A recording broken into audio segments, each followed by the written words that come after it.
फर्क नहीं पड़ता कि लोग तुम्हारे बारे में क्या सोचते हैं। फर्क इससे पड़ता है कि तुम अपने बारे में क्या सोचते हो। उठो, खुद को तपाओ और अपनी तकदीर खुद लिखो। हेलो दोस्तों, कैसे हैं आप सब? उम्मीद है आप सब बहुत अच्छे होंगे। सुबह की पहली किरण के साथ आंखों में एक नए कल का सपना और दिल में कुछ कर दिखाने की जिद। लेकिन मैं फिर से हाजिर हूँ अपने आज के इस सफ़र के साथ। चलिए आज का दिन कैसे बीता आपको अपने साथ ले चलती हूँ। सुबह की सुहानी शुरुआत होती है एक गहरी सांस और खुद से किए गए वादे के साथ। सबसे पहले नींद की आगोश से बाहर निकलकर खुद को तरोताज़ा किया और फिर आ गई किचन में दिन भर की ऊर्जा के लिए अपना और छोटा सा नाश्ता और चाय तैयार करने।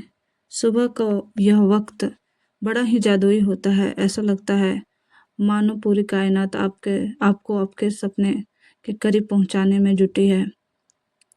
पेट पूजा के बाद आप बारी थी असली जंग की, यानी मेरे स्टडी टेबल की। स्टडी की। भारत का भूगोल सामने खुला हुआ था। नदियों के बहाव और पहाड़ों की ऊंचाइयों के बीच मेरा दिमाग दौड़ ही रहा था कि तभी मेरी जिंदगी की सबसे बड़ी राहत और खुशी मेरी प्यारी भतीजी यहाँ आ टपकी। उसे मुझसे ही बाल बंधवाना, छोटी बनवाना बहुत अच्छा लगता है। इस छोटी सी जान को देखकर सारी थकान पल भर में गायब हो जाती है। दोस्तों, जब हम किसी बड़े लक्ष्य को पाने के लिए निकलते हैं तो रास्ता आसान नहीं होता। कई बार आंखें थक जाती है, सिर भारी होने लगता है और मन करता है कि सब कुछ छोड़कर बस थोड़ी देर सो जाएं। पर तभी जब ऐसे छोटे छोटे फरिश्ते जैसे मेरी ये छोटी भतीजी पास आकर बैठती है तो आंखों में एक अलग सी चमक आ जाती है। मैं आज जो कुछ भी पढ़ रही हूँ सिर्फ अपने लिए नहीं, उन आंखों के लिए भी पढ़ रही हूँ जो मुझ पर भरोसा करती हैं। ये जो भारत के भूगोल के पहाड़ और नदियों में आज याद कर रही हूँ। असल में मैं अपनी तकदीर की लकीरें खींच रही हूँ। संघर्ष चाहे कितना भी लंबा हो, जब इरादे पक्के हों तो हर एक मुश्किल को झुकना ही पड़ता है। खुद से कहो हार नहीं माननी है, क्योंकि मेरी जीत का इंतजार मेरा पूरा परिवार कर रहा है। छोटे छोटे ब्रेक के साथ अब मेरा अगला पड़ाव था बिहार स्पेशल। अपने राज्य के मिट्टी, इतिहास और संस्कृति को पढ़ना अपने आप में एक अलग ही गर्व का अनुभव कराता है। पढ़ते पढ़ते जब दोपहर ढलने लगी तो बाहर झाँक कर देखा, आज धूप कमाल की सुहानी थी।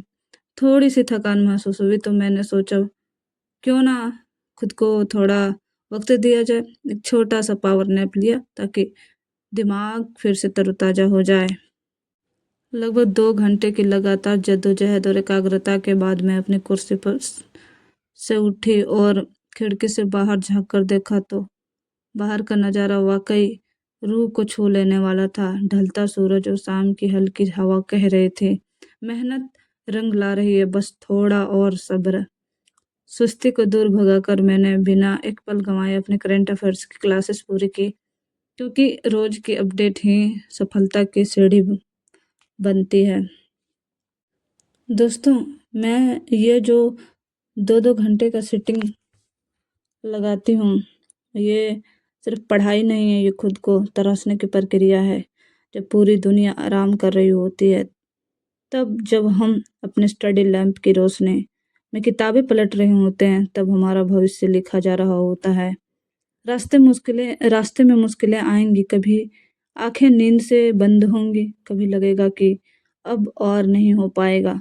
पर याद रखना, सूरज को अगर चमकना है तो उससे पहले जलना ही पड़ता है। आपकी यह मेहनत, ये आंसू, ये पसीना खर्च व्यर्थ नहीं जाएगा। जिस दिन वर्दी या कुर्सी मिलेगी उस दिन पीछे मुड़कर देखने पर गर्व महसूस होगा कि हाँ, मैंने खुद को बिना झुकाए अपनी मंजिल को पा लिया है।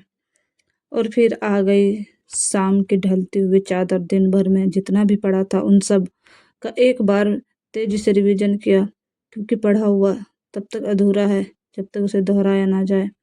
दिमाग भले ही थक चुका था, लेकिन दिल में एक सुकून था कि आज का दिन मैंने बेकार नहीं जाने दिया। मैंने अपनी जीत की ओर एक और कदम बढ़ा लिया है। क्या आपकी ज़िंदगी में भी ऐसा कोई खूबसूरत सफ़र चल रहा है? मुझे कमेंट करके ज़रूर बताइएगा। अगर वीडियो आपको पसंद आया हो तो लाइक करें, शेयर करें और मेरे चैनल सोहर डायरीज़ को सब्सक्राइब करना बिल्कुल भी ना भूलें। याद रखिए, पढ़ते रहिए, आगे बढ़ते रहिए, क्योंकि आपकी सफलता ही आपकी सबसे बड़ी पहचान है। मिलते हैं कल एक नए जोश और एक नए सफ़र के साथ।